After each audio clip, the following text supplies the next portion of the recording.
జీవితం ఎలాంటిది అంటే అర్థం కాని వయసులో ఆనందాన్నిస్తుంది. అన్నీ అర్థమయ్యే వయసు వచ్చేసరికి కన్నీళ్ళనిస్తుంది.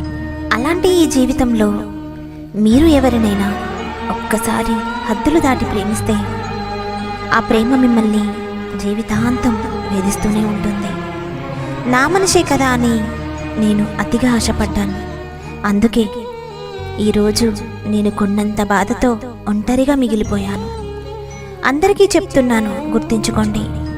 ఒకప్పుడు మీరు చేసిన ప్రతి మెసేజ్కి రిప్లై ఇస్తూ చాటింగ్ చేస్తూ మిమ్మల్ని నవ్వించిన వాళ్ళు ఇప్పుడు మీ మెసేజ్ని చూసి కూడా రిప్లై ఇవ్వడం లేదు అంటే దాని అర్థం ఏంటో తెలుసా? వారికి మీరు కేవలం టైంపాస్ మాత్రమే అని. నేను నీ ప్రేమను భరించాను, నీ అలకను భరించాను, నీ కోపాన్ని భరించాను, నీ చికాకును భరించాను. ఇప్పుడు నీ దూరాన్ని కూడా భరిస్తున్నాను. భరించడమే ప్రేమైతే బహుశా ఈ ప్రపంచంలో నన్ను మించిన గొప్ప ప్రేమికురాలు ఉండదేమో. నీకోసం ఈ ప్రపంచంలో ఏడ్చేవాళ్ళు ఎవరైనా ఉన్నారు అంటే అది నేనే. నీ నవ్వు కోసం ఈ ప్రపంచంలో ఎదురు చూసేవాళ్ళు ఎవరైనా ఉన్నారు అంటే అది కూడా నేనే. మనల్ని మనలా ప్రేమించే వాళ్ళు దొరకడం అదృష్టమైతే నిన్ను నీలా ప్రేమించే నేను నీకు దొరకడం నీ అదృష్టమే. నువ్వు నన్ను దూరం పెట్టినంత మాత్రాన నువ్వు కాకపోతే ఇంకొకరు అని నేను అనుకోను.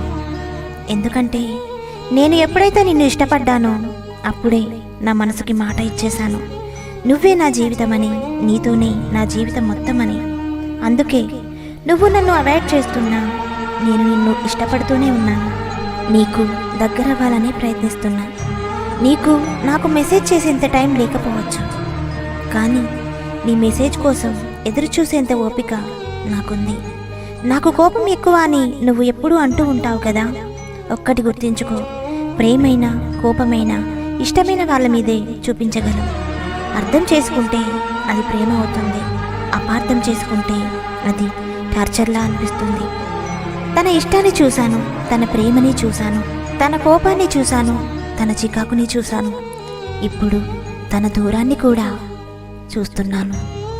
తన ప్రేమలో అన్నీ భరించాను, కానీ తన దూరాన్ని మాత్రం భరించలేకపోతున్నాను. గుండె బరువెక్కిపోతుంది, మనసు పిచ్చెక్కిపోతుంది. గట్టిగా ఏడవాలని ఉంది, కానీ ఏడవలేను.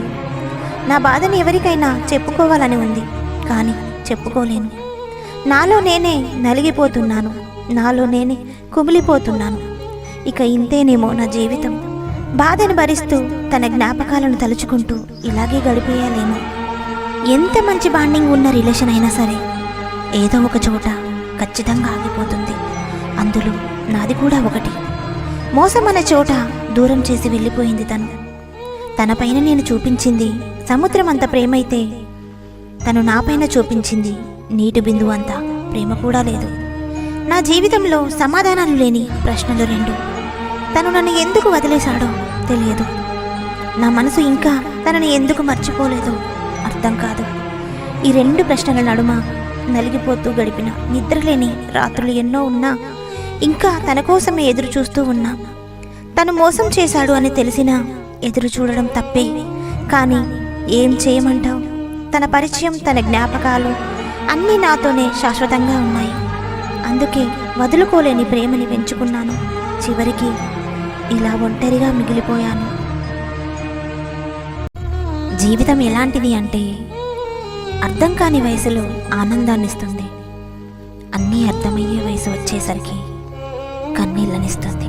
అలాంటి ఈ జీవితంలో మీరు ఎవరినైనా ఒక్కసారి హద్దులు దాటి ప్రేమిస్తే ఆ ప్రేమ మిమ్మల్ని జీవితాంతం వేధిస్తూనే ఉంటుంది. నా మనిషే కదా అని నేను అతిగా ఆశపడ్డాను. అందుకే ఈరోజు నేను కొన్నంత బాధతో ఒంటరిగా మిగిలిపోయాను. అందరికీ చెప్తున్నాను, గుర్తుంచుకోండి.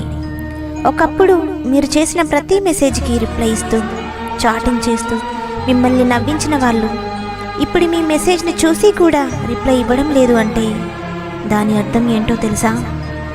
వారికి మీరు కేవలం టైంపాస్ మాత్రమే అని. నేను నీ ప్రేమను భరించాను, నీ అలకను భరించాను, నీ కోపాన్ని భరించాను, నీ చికాకును భరించాను. ఇప్పుడు నీ దూరాన్ని కూడా భరిస్తున్నాను. భరించడమే ప్రేమైతే బహుశా ఈ ప్రపంచంలో నన్ను మించిన గొప్ప ప్రేమికురాలు ఉండదేమో. నీకోసం ఈ ప్రపంచంలో ఏడ్చేవాళ్ళు ఎవరైనా ఉన్నారు అంటే అది నేనే. నీ నవ్వు కోసం ఈ ప్రపంచంలో ఎదురు చూసేవాళ్ళు ఎవరైనా ఉన్నారు అంటే అది కూడా నేనే. మనల్ని మనలా ప్రేమించే వాళ్ళు దొరకడం అదృష్టమైతే నిన్ను నీలా ప్రేమించే నేను నీకు దొరకడం నీ అదృష్టమే. నువ్వు నన్ను దూరం పెట్టినంత మాత్రాన నువ్వు కాకపోతే ఇంకొకరు అని నేను అనుకోను. ఎందుకంటే నేను ఎప్పుడైతే నిన్ను ఇష్టపడ్డానో అప్పుడే నా మనసుకి మాట ఇచ్చేశాను. నువ్వే నా జీవితమని, నీతోనే నా జీవితం మొత్తమని. అందుకే నువ్వు నన్ను అవాయిడ్ చేస్తున్నా నేను నిన్ను ఇష్టపడుతూనే ఉన్నాను.